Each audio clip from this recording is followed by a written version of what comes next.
Assalamualaikum warahmatullahi wabarakatuh. Apa kabar Sobat Desa? Kita bertemu lagi bersama channel pendamping Desa Punggelan. Pada kesempatan kali ini saya akan membagikan materi kebijakan pengelolaan dana desa dalam PMK nomor 128-P MK.07-2022 tentang perubahan atas PMK nomor 190-PMK.07-2021 tentang pengelolaan dana desa. Ikuti terus channel kami dan jangan lupa klik subscribe, like, komen dan share video-video dari kami, pendamping Desa Punggelan.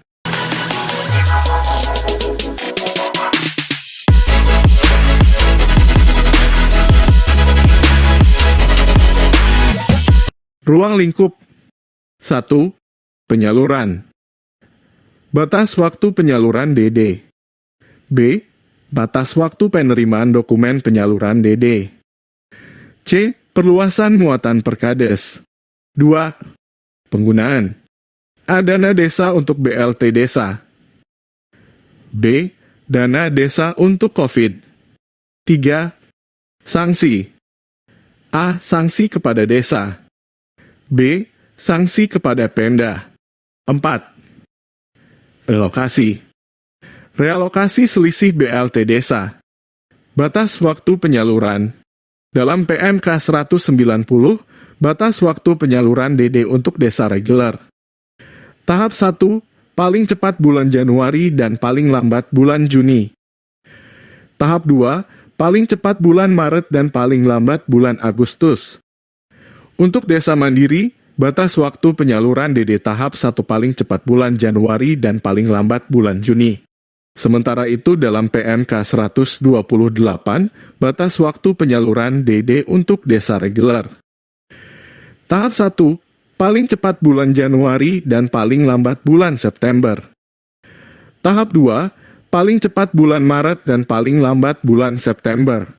Untuk desa mandiri, batas waktu penyaluran DD tahap 1 paling cepat bulan Januari dan paling lambat bulan September. Batas waktu penerimaan dokumen penyaluran DD.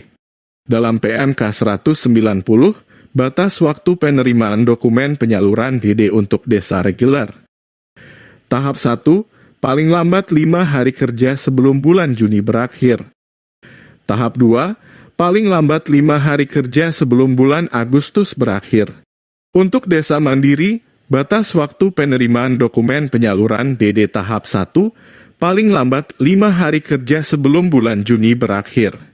Sedangkan menurut PMK 128, batas waktu penerimaan dokumen penyaluran DD untuk desa reguler. Tahap 1, paling lambat 31 Agustus 2022. Tahap 2, paling lambat 27 September 2022. Untuk desa mandiri, batas waktu penerimaan dokumen penyaluran DD tahap 1, paling lambat 31 Agustus 2022. Perluasan muatan peraturan kepala desa atau Perkades atau keputusan kepala desa. Perluasan muatan Perkades atau keputusan kepala desa pada dokumen persyaratan tambahan penyaluran dana desa tahap 2. Bagi desa yang tidak melaksanakan BLT desa tahun anggaran 2021 selama 12 bulan. Menurut MK 190, Perkades atau keputusan kepala desa mengenai 1. Tidak terdapat calon keluarga penerima manfaat BLT desa yang memenuhi kriteria. 2. Anggaran dana desa tidak mencukupi untuk pembayaran BLT desa kepada KPM yang telah ditetapkan. Karena terdapat penurunan pagu dana desa berdasarkan peraturan bupati atau wali kota mengenai rincian dana desa setiap desa. Sedangkan menurut PMK 128, 1. Perkades atau keputusan Kades mengenai tidak terdapat calon KPM BLT desa yang memenuhi kriteria atau 2. Surat pernyataan Kades yang menyatakan bahwa anggaran dana desa tidak mencukupi untuk pembayaran BLT desa kepada KPM yang telah terdata dan atau telah ditetapkan karena A.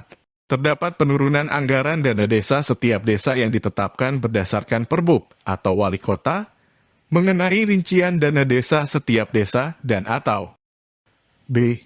Desa terkena sanksi penghentian penyaluran dana desa akibat kepala desa dan atau perangkat desa melakukan penyalahgunaan dana desa dan ditetapkan sebagai tersangka. Penggunaan dana desa untuk BLT desa.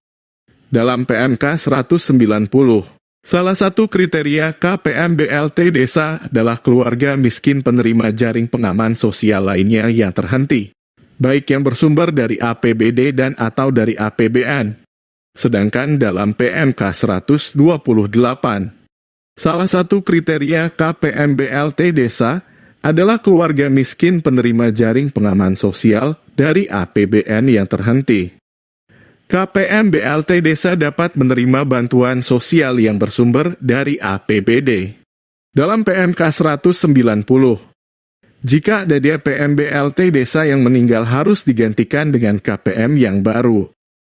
Realisasi KPM BLT desa tidak boleh lebih kecil dari jumlah KPM BLT desa bulan 1.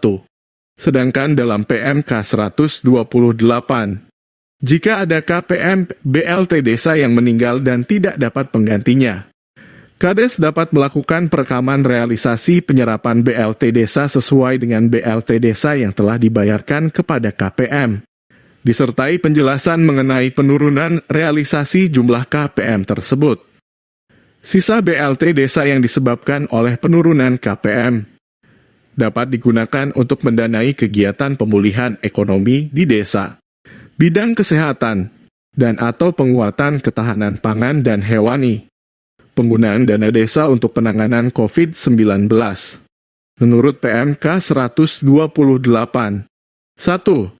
Pemerintah desa dapat melakukan penyesuaian anggaran dukungan pendanaan penanganan COVID-19 berdasarkan surat dari Bupati atau Wali Kota kepada Kepala Desa yang menyatakan bahwa desa dapat melakukan penyesuaian anggaran sesuai dengan mekanisme penganggaran yang berlaku. 2. Hasil penyesuaian anggaran dukungan pendanaan penanganan COVID-19 diprioritaskan untuk mendanai kegiatan pemulihan ekonomi di desa, bidang kesehatan dan atau penguatan ketahanan pangan dan hewani. Sanksi kepada desa. Menurut PMK 190, pengenaan sanksi kepada desa dalam hal A. Kades dan atau perangkat desa melakukan penyalahgunaan dana desa dan ditetapkan sebagai tersangka, atau B. Desa mengalami permasalahan administrasi, ketidakjelasan status hukum dan atau status keberadaan desa. Sedangkan menurut PMK 128, pengenaan sanksi kepada desa dalam hal A. Kades dan atau perangkat desa melakukan penyalahgunaan dana desa dan ditetapkan sebagai tersangka. B. Desa mengalami permasalahan administrasi, ketidakjelasan status hukum, dan atau status keberadaan desa, atau C.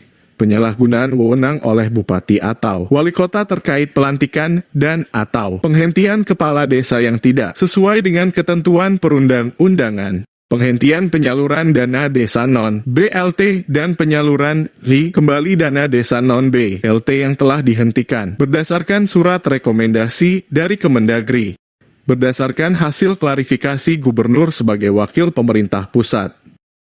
Sanksi kepada Pemda. 1. Pengenaan sanksi kepada Pemda berupa penundaan dana alokasi umum atau dana bagi hasil dalam terdapat penyalahgunaan wewenang oleh Bupati atau Wali Kota terkait pelantikan dan atau penghentian kepala desa yang tidak sesuai dengan ketentuan peraturan perundang-undangan berdasarkan surat rekomendasi penundaan penyaluran dari Kemendagri.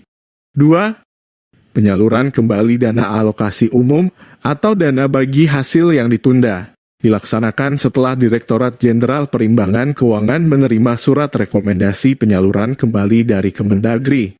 3. Besaran penundaan penyaluran dana alokasi umum atau dana bagi hasil sebesar 3% dari jumlah penyaluran dana alokasi umum dan dana bagi hasil pada periode bersangkutan. Realokasi selisih BLT desa. Menurut PMK 128, Menteri Keuangan dapat menyalurkan kembali selisih dana desa untuk BLT desa yang tidak disalurkan ke RKD kepada desa yang bersangkutan berdasarkan permintaan penyaluran dari bupati atau wali kota.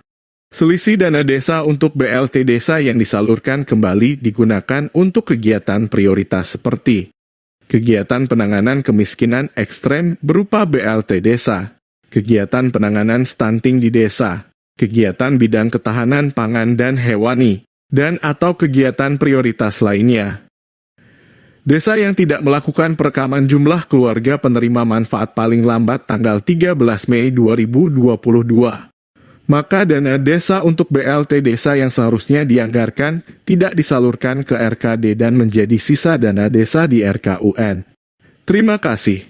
Demikian materi terkait kebijakan pengelolaan dana desa dalam PMK nomor 128/PMK.07/2022 tentang perubahan atas PMK nomor 190/PMK.0/7/2021 tentang pengelolaan dana desa. Semoga bermanfaat. Wassalamualaikum warahmatullahi wabarakatuh.